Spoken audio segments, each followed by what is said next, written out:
Hello, you beautiful bastards, and welcome to my so-called show. Despite the success of Moonraker, Universal Artists suffered due to the financial flop of Michael Cinemo's Heaven's Gate, and with a recession during that time, a lower budget was required. With regular film editor John Glenn taking over directing duties, so did these problems make or break the next Bond entry?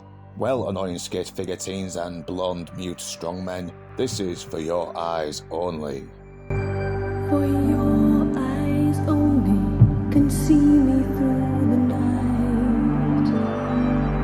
Released in June 1981, a British vessel containing an automatic targeting system is sunk after hitting a trawler man.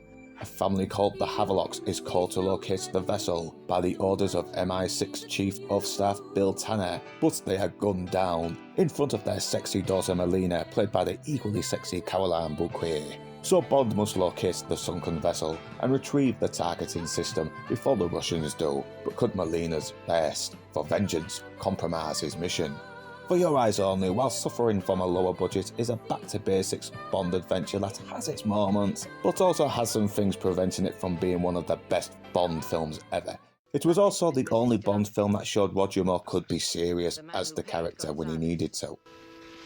The Chinese have a saying: before setting out on revenge, you first dig 2 graves. Yeah, he still has the comedic moments that only Moore could pull off. Take the low road. Not that low. But it was still great to see him really try to humanise the character more. And even though The Spy Who Loved Me is still his best Bond movie, this might be his best performance as the debonair spy. The scenes where he's trying to reason with Melina, who's blinded by her vengeance, are actually very touching, and Roger Moore plays the scenes with real sincerity. I'm staying. Oh, so you can put an arrow in his back? You do that and we'll never find out who or what is behind all this. It was my parents they killed, not yours. Let me out. Driver, stop. Vai avanti. Now, Melina, please trust me. Go back to the Triana and wait.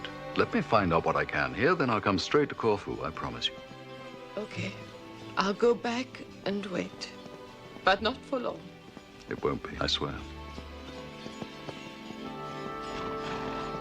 Caroline Bouquet is also very good as Melina and convinces us this woman out for blood. The moment she cradles her murdered family, the intention is told visually, and it might be one of my favourite examples of show don't tell.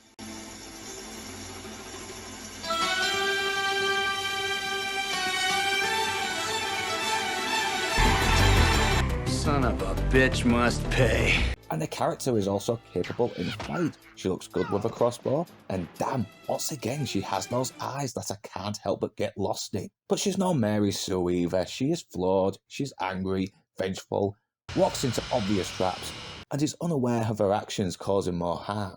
But she does listen to reason once Bond tells her what's at stake. Once again, the action is fun, with an intense ski chase with Bond desperately trying to avoid a shitload of henchmen trying to kill him, even if it means skiing on those bobsled trench thingies.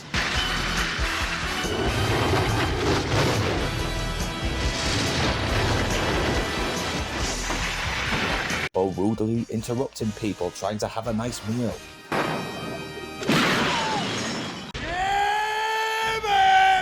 There's even a scene where Bond is rescued by Melina but sadly can't escape in his car thanks to this.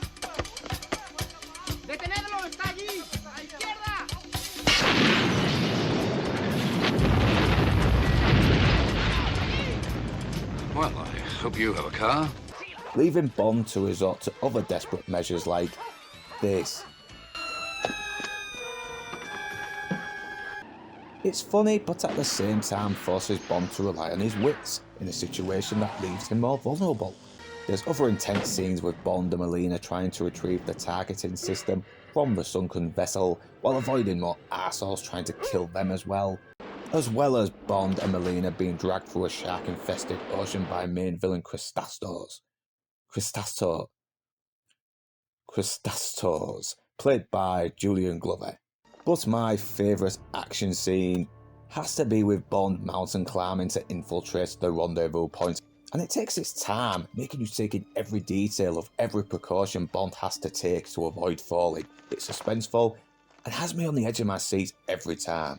It also shows that John Glenn was the right choice to pick as the director, as he really goes out of his way to make you feel for Bond's safety. Topol is also fun as the pistachioed chewing Columbo, a smuggler who, despite being a bit rough around the edges, still manages to be very likeable, and you can tell Topol is having fun in the role. It was also the first and only Bond film to have the singer appear in the title sequence, and the song itself is okay. It's not my favourite, but it's nice enough, and Sheena Easton does a great job on the vocals. But even though it was great that Roger Moore was allowed to play the part more seriously, it still has its problems. Julian Glover is rather flat as Christastos, and while I do like him as an actor, he's not really given anything to make him stand out amongst the other great Bond villains. Thankfully, he would be given a better villain role in Indiana Jones and The Last Crusade. The side villains do lack the personality of the other henchmen such as Oddjob and Jaws. There's even a weird scene where Margaret Thatcher is tricked into thinking a parrot is James Bond.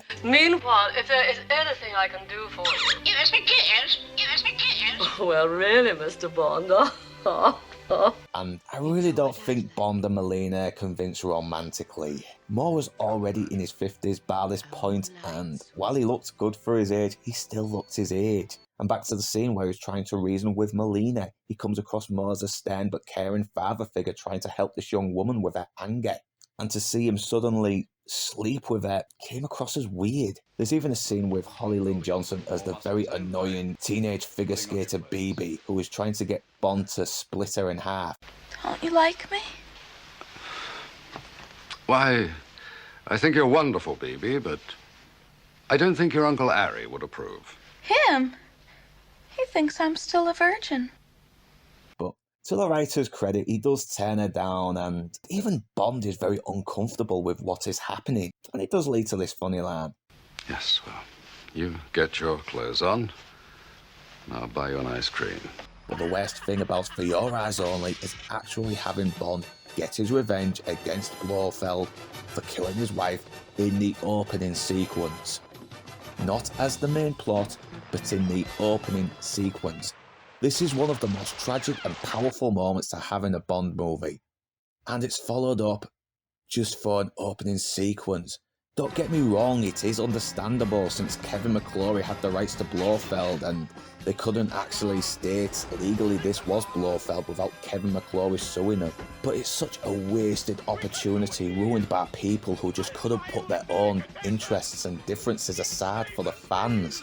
But despite my complaints, I do still respect this movie for giving Roger Moore the chance to do something more grounded that took the character more seriously. And it's also a shame the next Roger Moore outing would have this.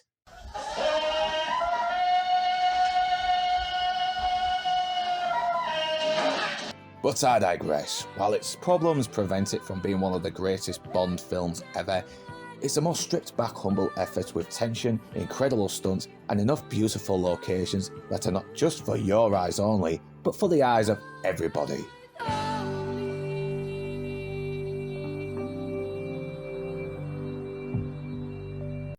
And that was For Your Eyes Only. Next up, Octopussy.